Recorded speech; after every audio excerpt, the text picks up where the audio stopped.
Robbins Barstow was a lifelong, passionate advocate for whales.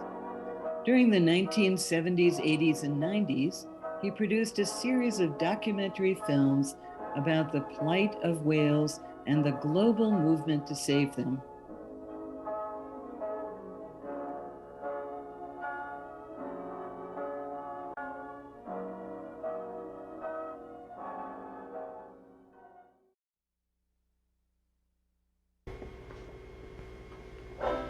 In this windy old weather, stormy old weather, when the wind blows, we'll all go together. Oh, up jumped the humpback, singing his song, jumping and laughing and splashing along. And then come a sperm whale, and guess what he did? He climbed to the top with a 50-foot squid in this windy old weather, stormy old weather. When the wind blows, we'll all go together. The sperm whale is the largest toothed animal on Earth. Male sperm whales grow up to 18 meters or 60 feet in length, and they can weigh over 50 tons. Sperm whales are air-breathing mammals, inhabiting deep waters in all oceans. Different in appearance from other species of whales, the sperm whale has a massive barrel of a head, nearly 1/3 the length of its body, with a long, narrow lower jaw containing a double row of teeth the size of cucumbers, used to catch and hold deep-sea squid upon which it feeds.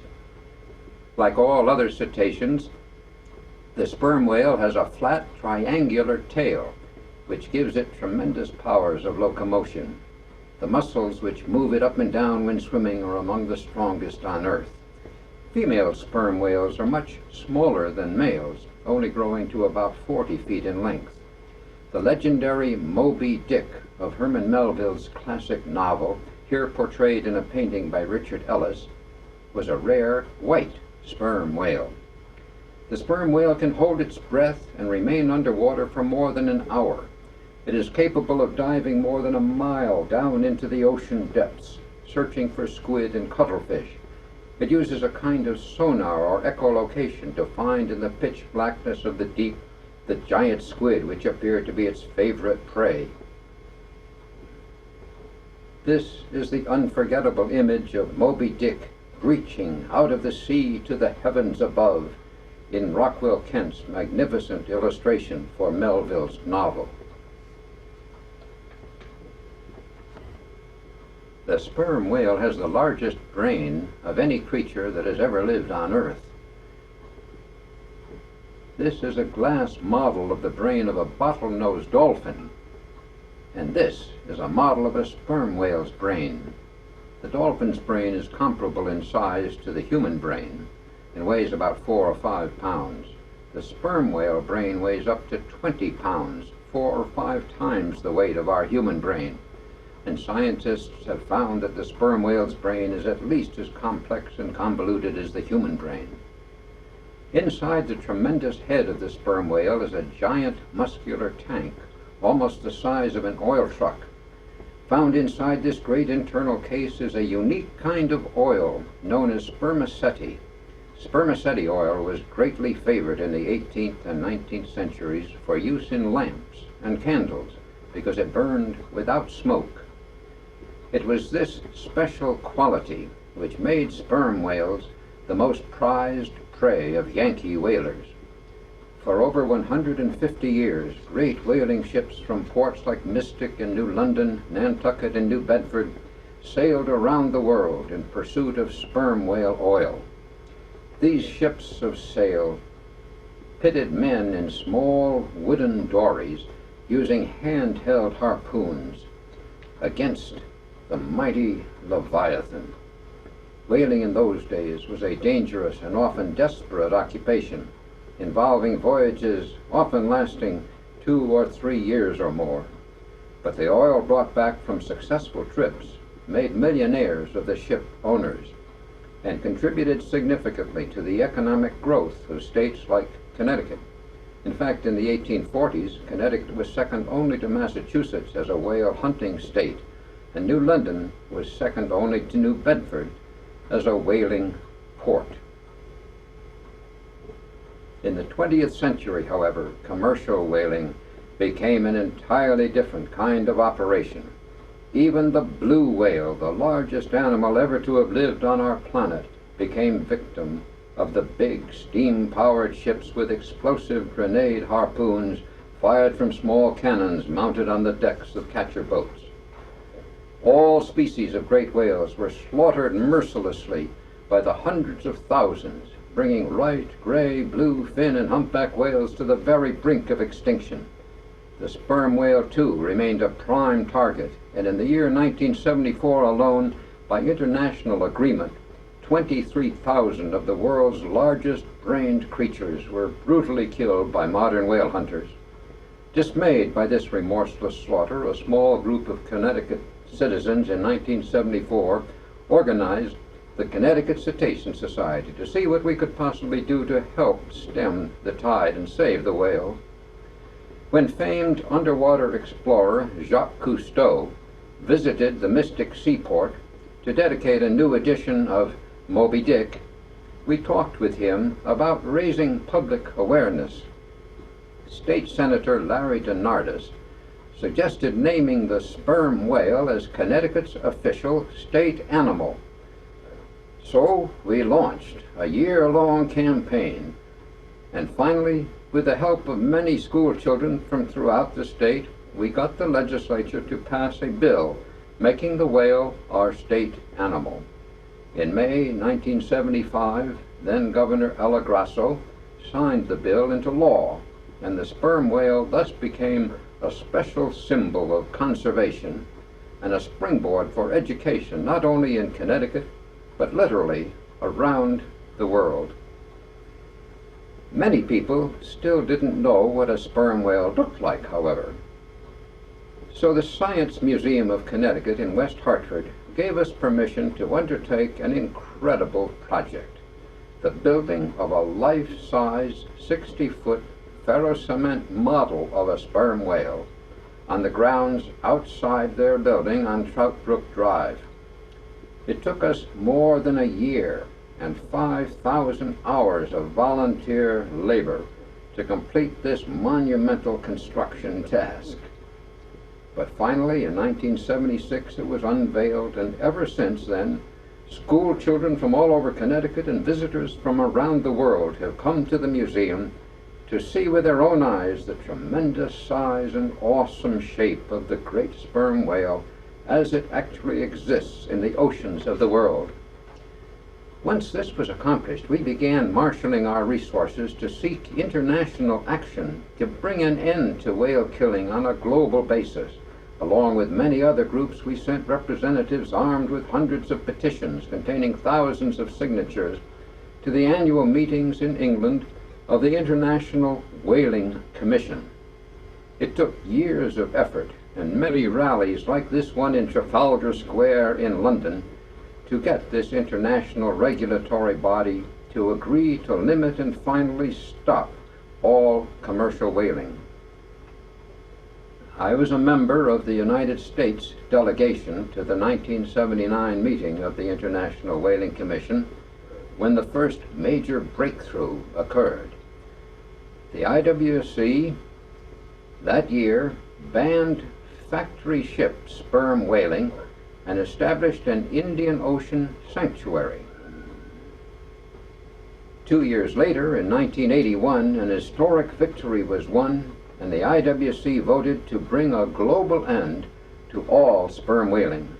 This at last made it possible to begin a benign research program to study sperm whales peacefully without harming them.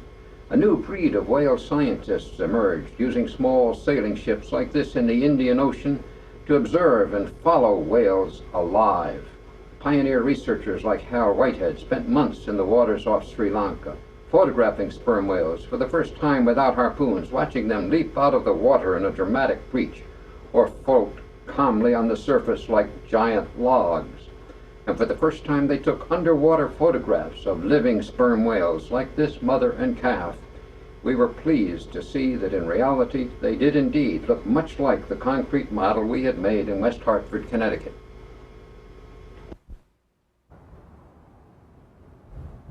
Hi, what you have just seen is prologue to what for me was one of life's greatest adventures. I'm Robbins Barstow, and I live in Wethersfield, Connecticut. And all my life I've been fascinated by whales in general and the sperm whale in particular. For 18 years, I served as the volunteer executive director for what was the Connecticut Cetacean Society and is now the Cetacean Society International. I helped to make the sperm whale be Connecticut's state animal, and I fought for its global protection. I have brought visitors here from literally around the world, from Africa, from India, from China, from Japan, Australia, Argentina, to see this great life-size model of a sperm whale. It's the only one of its kind any place in the world. But in all of my 72 years, I personally had never actually seen a live sperm whale out in the ocean. They live too far out. I'd filmed and seen 18 other different species of whales and dolphins, but I couldn't go to the Azores or the Galapagos or Sri Lanka where sperm whales have been studied. And it remained for me a distant dream to see a live sperm whale until the summer of 1991. I learned about a special 3-day and 3-night trip that was being sponsored by Seafarers Expeditions out of Gloucester, Massachusetts, on the weekend of July 4th, to go 100 miles out into the Atlantic Ocean to the edge of the continental shelf where sperm whales had been sighted on previous trips. So, with the blessing of my understanding wife, I seized the day and embarked upon this special voyage, seeking at long last to fulfill my lifelong quest for the great sperm whale.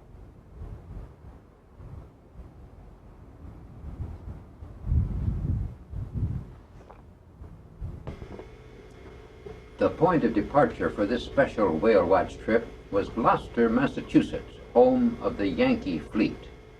On the afternoon of Thursday, July 4th, the voyagers assembled at the Cape Ann Marina, where the seagulls gave us a raucous welcome.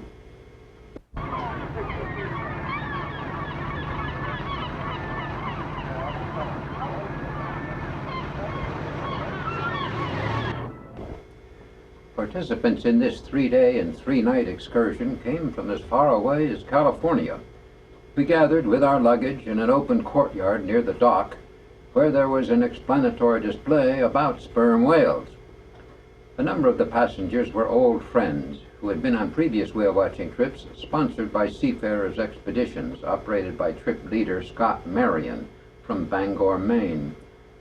The chief naturalist aboard was also named Scott Krause from the New England Aquarium in Boston. It was exciting to think about going 100 miles out into the Atlantic Ocean and spending 2 days and nights there looking for deep-sea whales. I was interested in a map showing the route that we would be taking, heading southeast from Gloucester and Cape Ann, going past Cape Cod and down through the Great South Channel to the edge of the continental shelf, as shown here by Tyler Seavey. Canyon,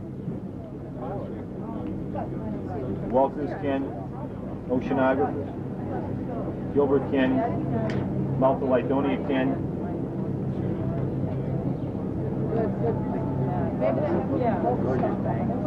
Great South Channel, Skullwagon, back to Gloucester.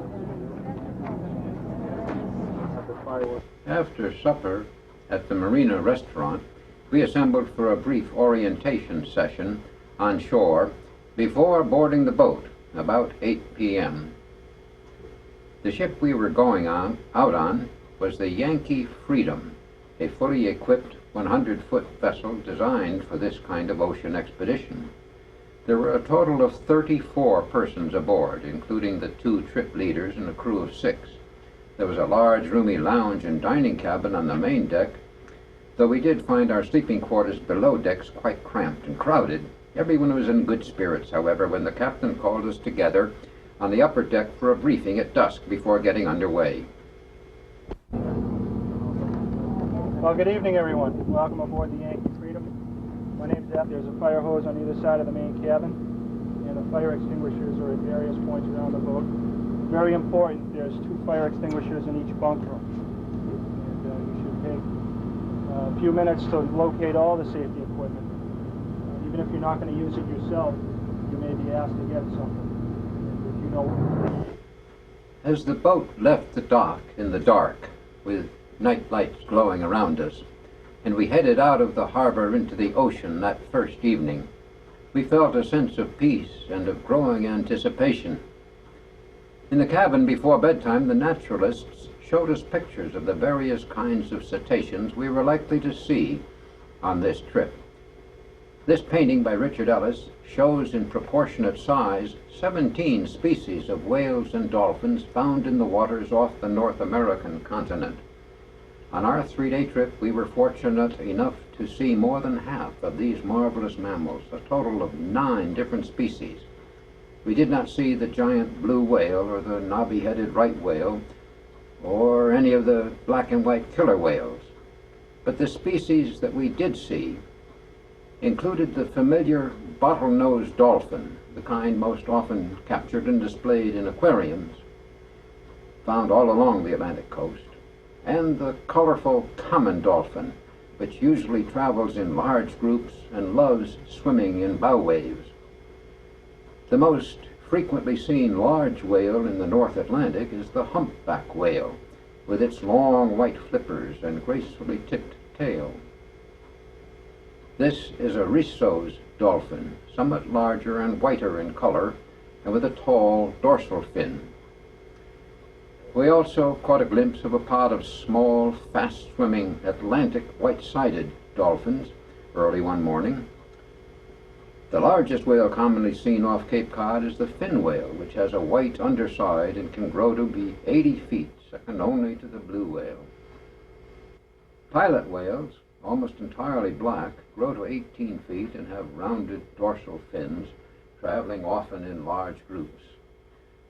And finally we come to the great sperm whale, which generally is found only far out in deep waters beyond the continental shelf.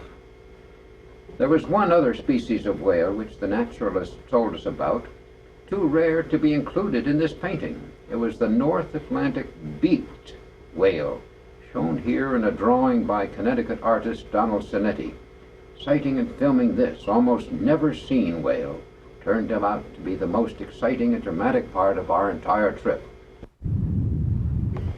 Friday morning found us still heading full speed out into the ocean toward George's Bank.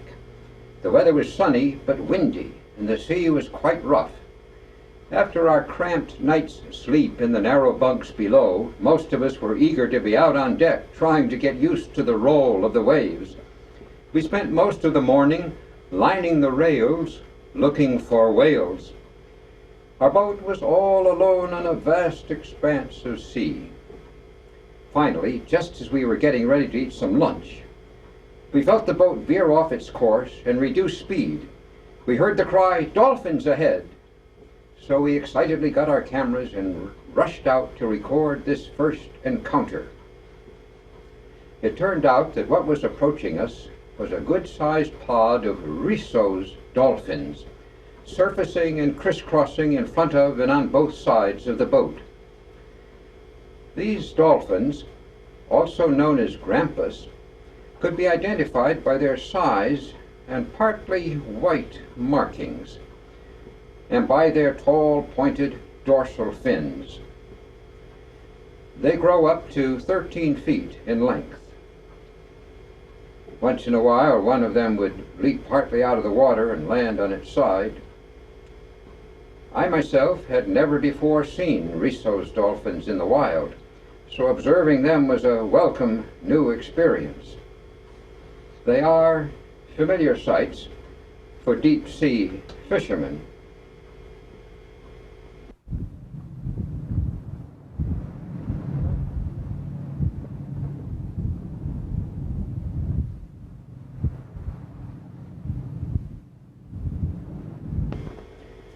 When they eventually swam off, the boat resumed its outward course.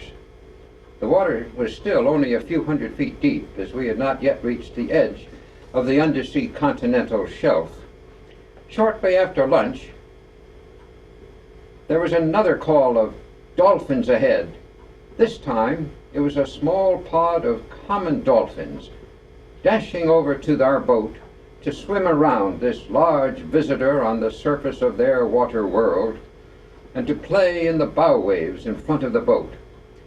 Common dolphins, also known by their scientific name Delphinus delphis, are smaller and more symmetrically colored, with a yellow, white, and gray pattern along their sides that gives the appearance of a saddle, so they are sometimes called saddleback dolphins. They are very fast and graceful, and watching them swim back and forth just beneath the surface is one of nature's most aesthetically pleasing experiences.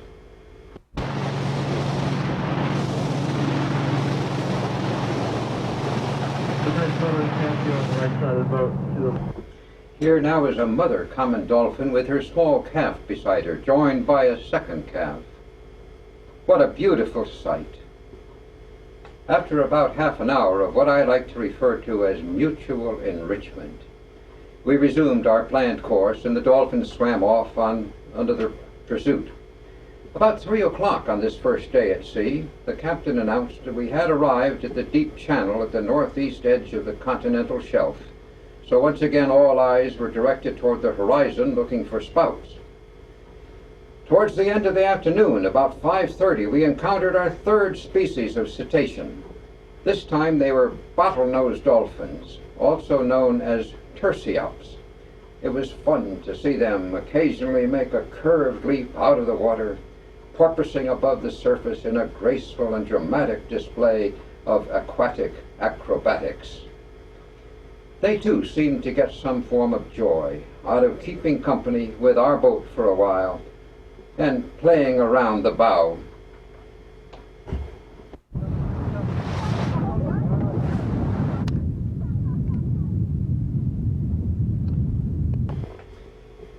Our voyage appeared to add a not unwelcome diversion to the daily lives of these free-swimming marine adventurers, too. Certainly, it was a joy for us to observe their surface flights of grace.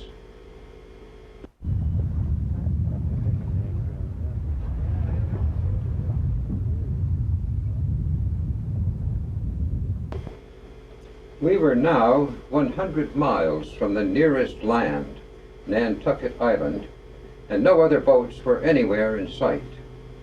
After supper, while it was still light, around 8 o'clock, we had another close encounter of the cetacean kind. The weather was still rough and the wind colder, but a large pod of pilot whales appeared off the starboard bow, and they put on a marvelous show for us for nearly an hour. These almost all black animals, with rounded foreheads and large distinctive dorsal fins, grow to be 18 or 20 feet in length. In this pod, cavorting alongside our boat, there were a number of smaller young whales. These pilot whales are the kind that sometimes strand themselves on Cape Cod beaches. No one knows just why they do this, but they obviously have a close-knit social structure, and if one whale goes astray, the others appear to follow and refuse to abandon any group member in distress.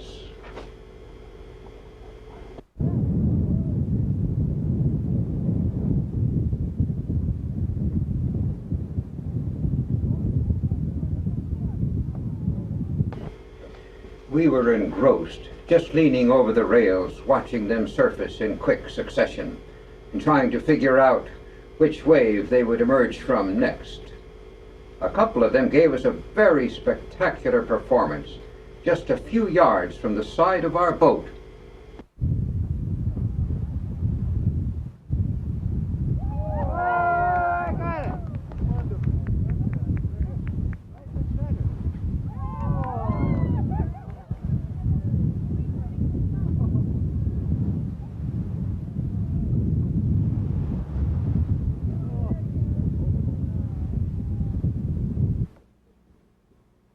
show appears even more spectacular in slow motion.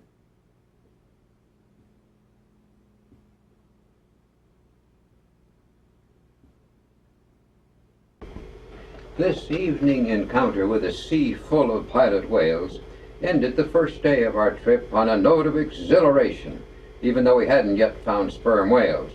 We were ready for a night of wave-rocked sleep. Saturday morning was a beautiful day, although again the seas were heavy and the waves rough. We spent all morning continuing our quest, keeping close to the edge of the deep ocean canyons.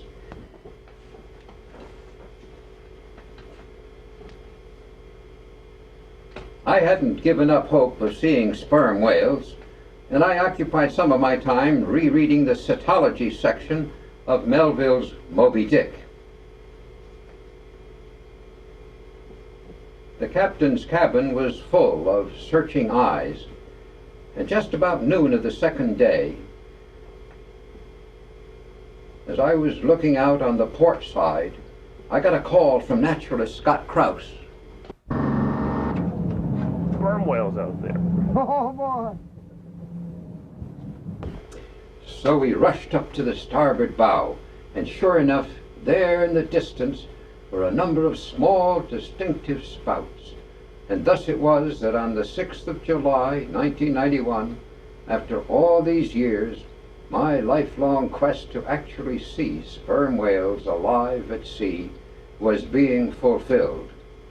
Sperm whales are readily recognizable by their unusual spout.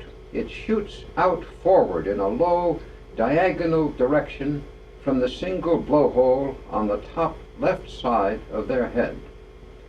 It was exciting to see these clouds of white spray suddenly emerge from the dark horizontal forms on the surface of the rough water in the distance. After this group of 4 or 5 sperm whales had replenished their lungs in a series of blows, they all dove out of sight for a half hour or more, presumably searching for squid in the depths below.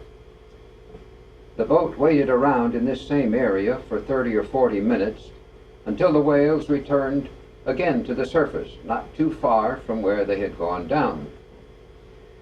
Though they didn't appear quite as large and awe-inspiring as I had imagined, it was impressive to see before us this trio of sperm whales, keeping pace with each other as they alternately raised their brows to blow and then floated semi-submerged like logs, with only the triangular hump of their dorsal fin showing above the surface and occasionally the sideways tip of a tail. The naturalists observed that these were probably young and immature sperm whales, perhaps a bachelor pod. Their length was estimated to be about 35 feet, and though probably males, they certainly were not 60-foot giants like Moby Dick. Such males are rarely found these days. Looking down at the long, shiny forepart of the whale's body, smooth and glistening with the water washing over it, we felt privileged to be sharing close space with this marvelous fellow inhabitant of our water planet. Surely the sperm whale is one of God's great wonders of creation.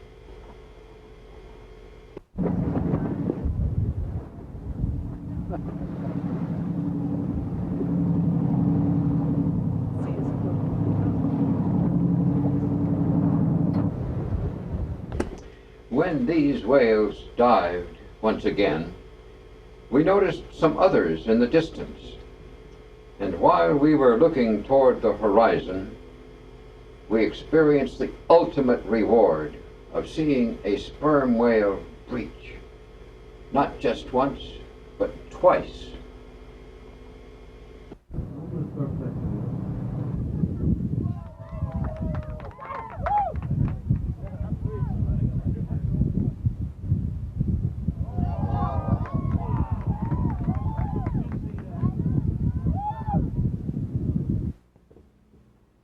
Showing this in slow motion, we can imagine the tremendous power of the whale's horizontal tail thrashing back and forth underwater as it heads up to the surface to hurl 30 or 40 tons of body weight vertically into the air until it is almost entirely clear of the surface, and then falling back with a tremendous splash.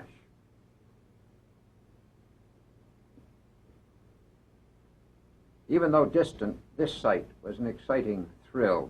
It reminded us of the sperm whale breachings celebrated by Melville in Moby Dick.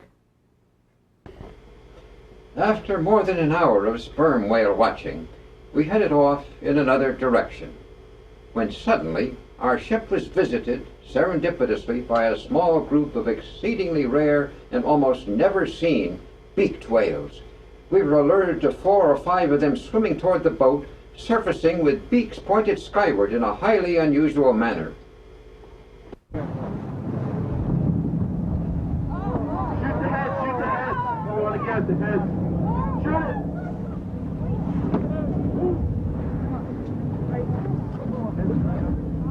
Another one coming up right here, folks. There you go.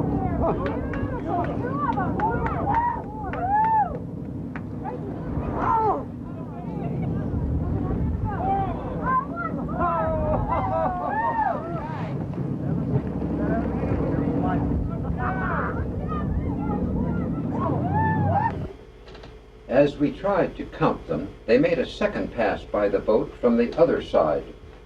North Atlantic beaked whales are believed to grow to about 16 feet in length.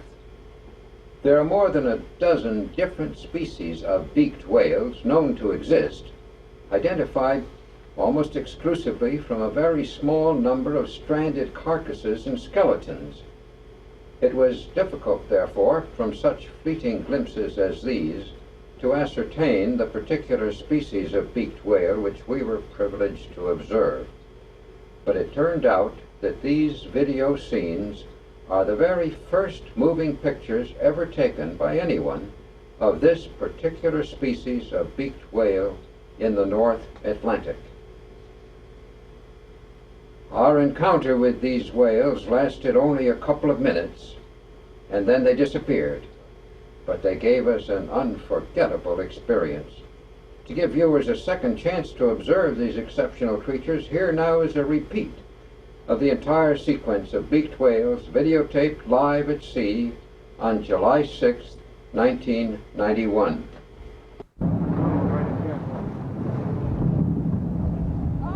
Shoot the head, shoot the head.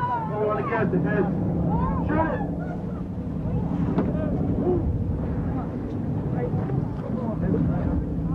Another one coming up right here, folks. There you go.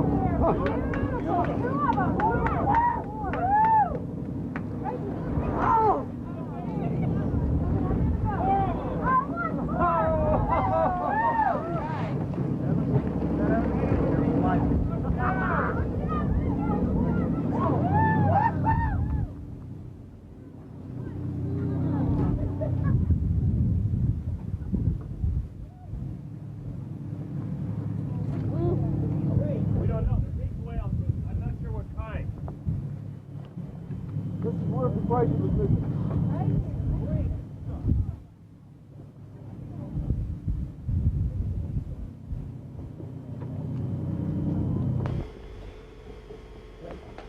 After they were gone, Scott Krause contrasted our luck with that of an earlier 2-week scientific expedition looking for beaked whales in this same place, which had not seen a single one. For 2 weeks looking for beaked whales, and they didn't see a one. I can't wait to call us. Call Jim. Oh, by the way. To give a better image of the manner in which these beaked whales surfaced near our boat, we have reproduced here a portion of this sequence in slow motion. There had been 2 previous sightings of beaked whales in this same area reported by seafarers' expeditions in 1987 and 1988, but no movies or videos had been taken then. Copies of this tape have been sent to the Smithsonian Institution in Washington, D.C., and to other museums and scientists for their records. After viewing these pictures, Dr. James Mead, the leading beaked whale scientist at the Smithsonian, has tentatively identified the species filmed as Sowerby's beaked whale.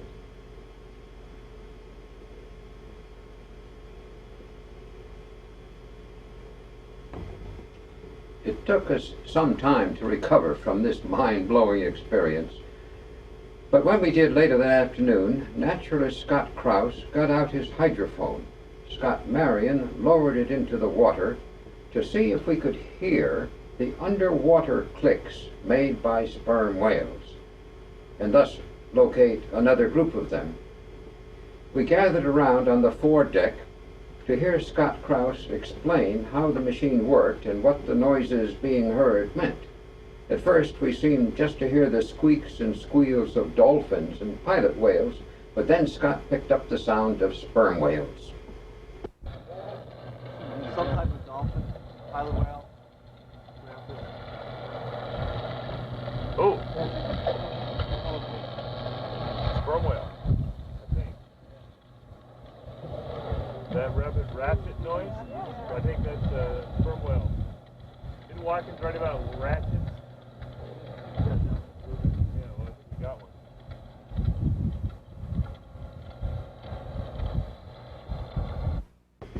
As we listened, we could imagine in our mind's eye a mother and calf swimming together below the surface, as shown in these underwater pictures taken in the Bahamas by West Hartford scuba diver and photographer Pachi Pastor. Their powerful horizontal tails enable them to propel their bodies downward with consummate ease and grace.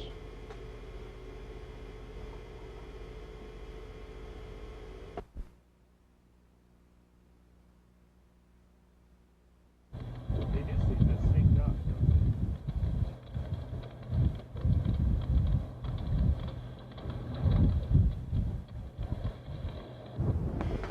Sperm whales apparently send out these clicks as a means of echolocation. It became clear that we had heard sperm whale sounds because in a short time several more slightly larger whales surfaced not too far from our boat. We were able once more to observe the log-like back and the forward-shooting spout. The sperm whale got its name from the special kind of oil found in the giant case in its massive head. Early whalers mistook this substance for semen and called it spermaceti, or the sperm of the whale. Actually, it has nothing to do with the whale's biological reproductive system. Scientists are not sure just what its function is. It may serve as a flotation element or as a sound chamber for echolocation. Our final view of the great sperm whale came when this one dramatically raised his triangular flukes to the sky to commence a deep dive. Yeah, here we go. Tail. Oh boy.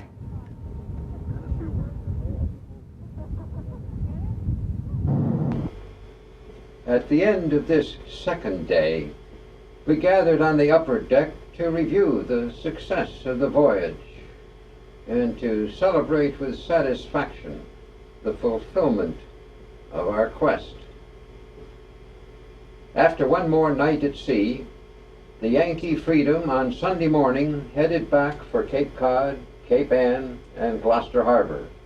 It was a happy day up on the bow. The cameraman from Connecticut had finally seen and filmed Connecticut's state animal. All right. See the sperm whale now. That makes it official. Everyone say I see. How about waving, everybody?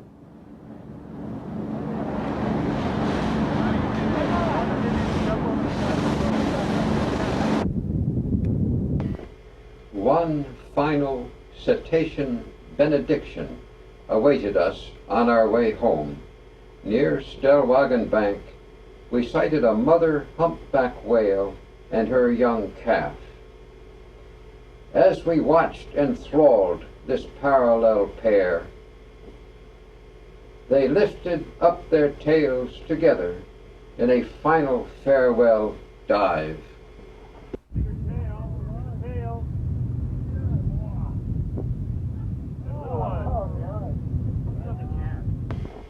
Whales alive forever.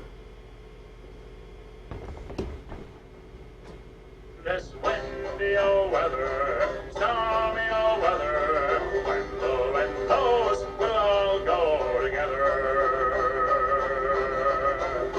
Oh, up jumped a humpback, singing his song, jumping and laughing and splashing along in this windy old weather, stormy old weather, when the wind blows, we'll all go together.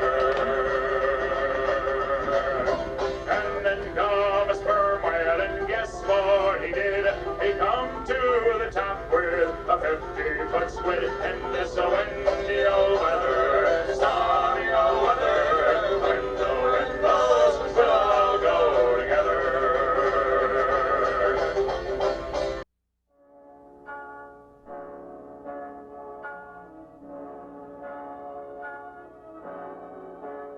More of Robbins Barstow's whale documentaries are available on the BTA Films channel on YouTube.